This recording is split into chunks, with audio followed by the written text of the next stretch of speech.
जय श्रीमन नारायण। मित्रों, भक्ति सुधा एवं साधना चैनल में आपका स्वागत है। हमारा प्रयास रहता है कि आपको वैदिक पौराणिक कुछ ऐसे ज्ञान के बारे में जानकारी होना आवश्यक है। इसी क्रम में हम आपके समक्ष आज प्रस्तुत करते हैं कि ब्रह्मचर्य और वानप्रस्थ आश्रमों के क्या क्या नियम हैं। नारद जी युधिष्ठिर जी को बताते हुए कहते हैं कि हे धर्मराज, गुरुकुल में निवास करने वाला ब्रह्मचारी अपने इंद्रियों को बस में रखकर दास के समान अपने को छोटा माने, गुरुदेव के चरणों में सुदृढ़ अनुराग रखे और उनके हित के कार्य करता रहे। सायंकाल और प्रातःकाल गुरु, अग्नि, सूर्य और श्रेष्ठ देवताओं की उपासना करे और मौन होकर एकाग्रता से गायत्री का जप करता हुआ दोनों समय की संध्या करे। गुरु जी जब बुलावें तभी पूर्णतया अनुशासन में रहकर उनसे वेदों का स्वाध्याय करे। पाठ के प्रारंभ और अंत में उनके चरणों में सिर टेक कर प्रणाम करे। शास्त्र की आज्ञा के अनुसार मेखला, मृगचर्म, वस्त्र, जटा, दंड, कमंडल, यज्ञोपवीत तथा हाथ में कुछ धारण करे। सायंकाल और प्रातःकाल भिक्षा मांग कर लावे और उसे गुरु जी को समर्पित कर दे। वे आज्ञा दें तब भोजन करे और यदि कभी आज्ञा ना दें तो उपवास कर ले।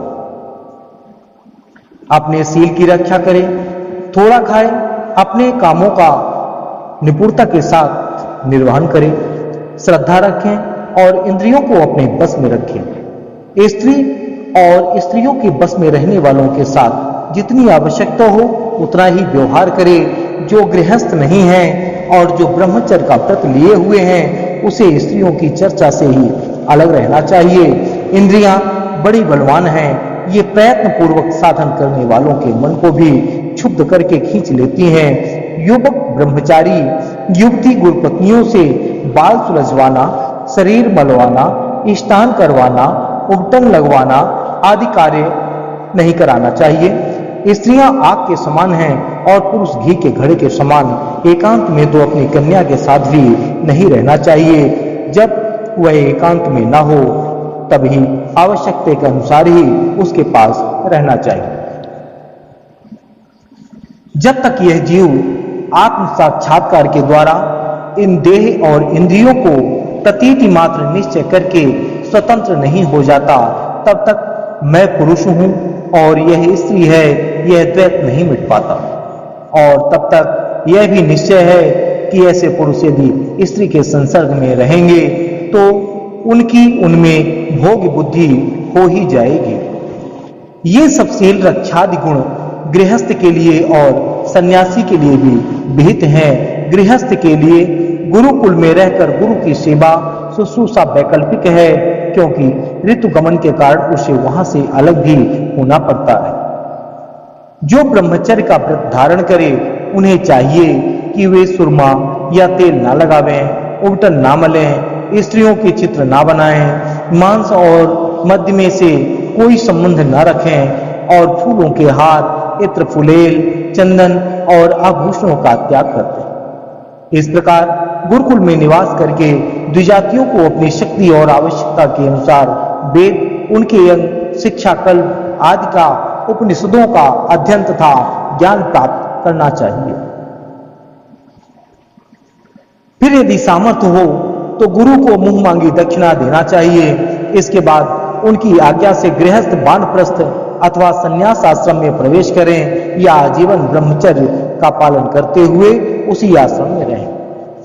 यद्यपि भगवान स्वरूपतः सर्वत्र एक रस स्थित हैं, अतएव उनका कहीं प्रवेश करना या निकलना नहीं हो सकता, फिर भी अग्नि, गुरु, आत्मा और समस्त प्राणियों में अपने आश्रित जीवों के साथ वे विशेष रूप से विराजमान हैं, इसलिए उन पर सदा दृष्टि जमी रहना चाहिए। इस प्रकार आचरण करने वाला ब्रह्मचारी, वानप्रस्थ सन्यासी अथवा गृहस्थ विज्ञान संपन्न होकर परम ब्रह्म तत्व का अनुभव कर लेता है। अब मैं ऋषियों के मतानुसार वानप्रस्थ आश्रम के नियम बतलाता हूं। इनका आचरण करने से वानप्रस्थ आश्रमी को अनायास ही ऋषियों के लोक महलोक की प्राप्ति हो जाती है। वानप्रस्थ आश्रमी को जोती हुई भूमि में उत्पन्न होने वाले चावल, गेहूं आदि अन्न नहीं खाने चाहिए। बिना जोते पैदा हुआ अन्न भी यदि असमय में पका हो तो उसे भी नहीं खाना चाहिए। आग से पकाया हुआ या कच्चा अन्न भी ना खाएं। केवल सूर्य के ताप से पके हुए कंद मूल फल आदि का ही सेवन करें। जंगलों में अपने आप पैदा हुए धान्यों से नित्य नैमित्तिक चरु और पुरोडास का हवन करें। जब नए नए फल, अन्न, फूल आदि मिलने लगे तब पहले के इकट्ठे किए हुए अन्न का परित्याग कर दें। अग्नि की रक्षा के लिए ही घर, पर्णकुटी अथवा पहाड़ की गुफा का आश्रय लें। स्वयं शीत, वायु, अग्नि, वर्षा और घाम का सहन करें। सिर पर जटा धारण करें और केस, रोम, नख एवं दाढ़ी मूछ न कटवावें तथा मैल को भी शरीर से अलग ना करें। कमंडलू, मृग चर्म, दंड, बलकल वस्त्र और अग्निहोत्र की सामग्रियों को अपने पास रखें। विचारवान पुरुष को चाहिए कि 12, 8, 4, 2 या 1 वर्ष तक वानप्रस्थ आश्रम के नियमों का पालन करें। ध्यान रहे कि कहीं अधिक तपस्या का क्लेश सहन करने से बुद्धि बिगड़ ना जाए। वानप्रस्थी पुरुष जब रोग अथवा बुढ़ापे के कारण अपने कर्म पूरे ना कर सके और वेदांत विचार करने की भी सामर्थ्य ना रहे तब उसे अनशन आदि व्रत करना चाहिए। अनशन के पूर्व ही वह अपने आहवनीय आदि अग्नियों को अपनी आत्मा में लीन कर ले।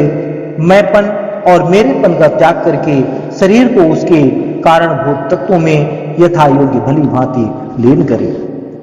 जितेंद्रिय पुरुष अपने शरीर के छिद्राकाशों को आकाश में, प्राणों को वायु में, गर्मी को अग्नि में, रक्त, कफ, पीव आदि जलीय तत्वों को जल में और हड्डी आदि ठोस वस्तुओं को पृथ्वी में लीन कर दे।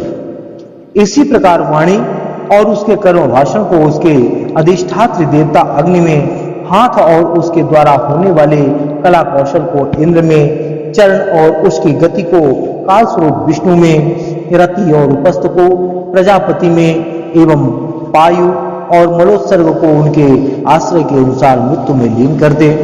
श्रोत्र और उनके द्वारा सुने जाने वाले शब्द को दिशाओं में, स्पर्श और त्वचा को वायु में, नेत्र सहित रूप को ज्योति में, मधुर आदि रस के सहित रसनेन्द्रिय को जल में और हे युधिष्ठिर घ्राणेन्द्रिय और उसके द्वारा सूंघे जाने वाले गंध को पृथ्वी में लीन कर दे।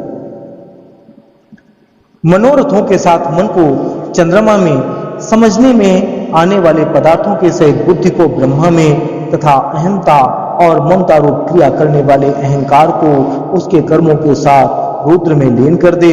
इसी प्रकार चेतना सहित चित्त को क्षेत्रज्ञ अर्थात जीव में और गुणों के कारण विकारी से प्रतीत होने वाले जीव को परम ब्रह्म में लीन कर दे। साथ ही पृथ्वी का जल में, जल का अग्नि में, अग्नि का वायु में और वायु का आकाश में, आकाश का अहंकार में, अहंकार का महातत्व में, महातत्व का अव्यक्त में और अव्यक्त का अविनाशी परमात्मा में लय कर दे।